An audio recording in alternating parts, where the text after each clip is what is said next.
नमस्कार, आप देख रहे हैं आरएनआई न्यूज। मैं हूं आपके साथ गुफरान खान। 25 जुलाई को राष्ट्रपति और 6 अगस्त को उपराष्ट्रपति चुनाव के बाद भाजपा 2024 के लोकसभा चुनाव की तैयारियों में जुट जाएगी। 1.5 साल बाद होने जा रहे आम चुनाव के लिए केंद्रीय और राज्य सरकार के मंत्रियों सहित पदाधिकारियों की ड्यूटी 17 अगस्त से शुरू हो जाएगी। तो वहीं गुजरात और हिमाचल प्रदेश के साथ ही इस साल नवंबर दिसंबर में जम्मू कश्मीर में भी चुनाव कराए जाएंगे। तो चलिए बात करते हैं।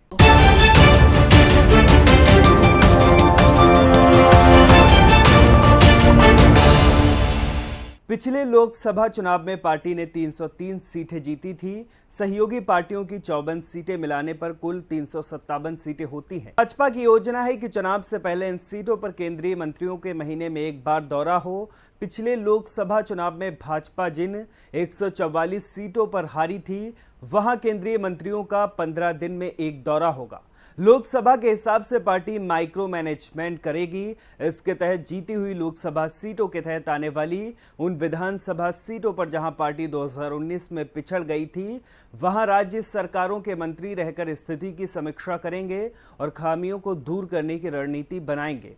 2024 में सहयोगियों के साथ मिलकर पार्टी 400 से अधिक सीट जीतने की रणनीति पर काम कर रही है। कुछ सीटें ऐसी हैं जहां भाजपा तीसरे नंबर पर रही थी। उन लोकसभा सीटों पर भी काम किया जा रहा है। इन सीटों पर केंद्र सरकार की योजनाओं के लाभार्थियों से संपर्क साधा जा रहा है। कोशिश है कि सरकारी योजनाओं के दायरे में ज्यादा से ज्यादा लोगों को शामिल किया जाए। जिन सीटों पर भाजपा ने 2019 में जीत हासिल की थी, वहां तक लाभार्थियों की संख्या में कितनी बढ़ोतरी हुई, इसका आकलन कर लिया गया है। 2019 में जम्मू कश्मीर से आर्टिकल 370 हटाए जाने के बाद पहली बार विधानसभा चुनाव होंगे। यही नहीं, चुनाव होते तो पहले बार प्रदेश में बनने वाली सरकार का कार्यकाल भी 5 साल का ही होगा। अब तक राज्य में सरकार का कार्यकाल विशेष प्रावधान के तहत 6 साल का होता था। पहले जम्मू कश्मीर में लद्दाख को मिलाकर विधानसभा की कुल 87 सीटें थी। इसमें 4 सीटें लद्दाख की शामिल थीं।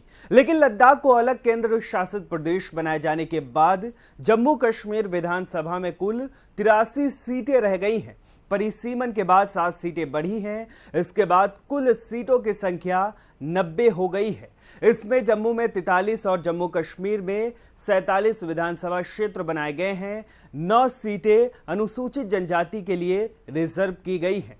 अभी जम्मू कश्मीर के मुस्लिम बहुल वाले कश्मीर में 46 सीटें हैं और बहुमत के लिए 44 सीटें ही चाहिए। हिंदू बहुल इलाके जम्मू में 37 सीटें हैं। परिसीमन के बाद यह गणित बदल जाएगा। नए परिसीमन के मुताबिक जम्मू कश्मीर की कुल 90 सीटों में से अब तक 43 जम्मू और 47 कश्मीर में होंगी। साथ ही 2 सीटें कश्मीरी पंडितों के लिए रिजर्व करने का सुझाव दिया गया है। कांग्रेस और नेशनल कॉन्फ्रेंस का कहना है कि जब पूरे देश के बाकी निर्वाचन क्षेत्रों के परिसीमन पर 2026 तक रोक लगी है, तो फिर जम्मू कश्मीर के लिए अलग से परिसीमन क्यों हो रहा है। जम्मू कश्मीर के परिसीमन के विरोध की दूसरी वजह राजनीतिक भी है। दरअसल राजनीतिक पार्टियां जनसंख्या के लिहाज से ज्यादा आबादी वाले मुस्लिम बहुल कश्मीर में कम सीटें बढ़ाने और हिंदू बहुल जम्मू में ज्यादा सीटें बढ़ाने के कदम की आलोचना कर रहे हैं। उनका यही आरोप है। फिलहाल आरएनआई के इस वीडियो में आज के लिए बस इतना ही। ऐसे ही तमाम खबरों के लिए बने रहिए आरएनआई न्यूज के साथ।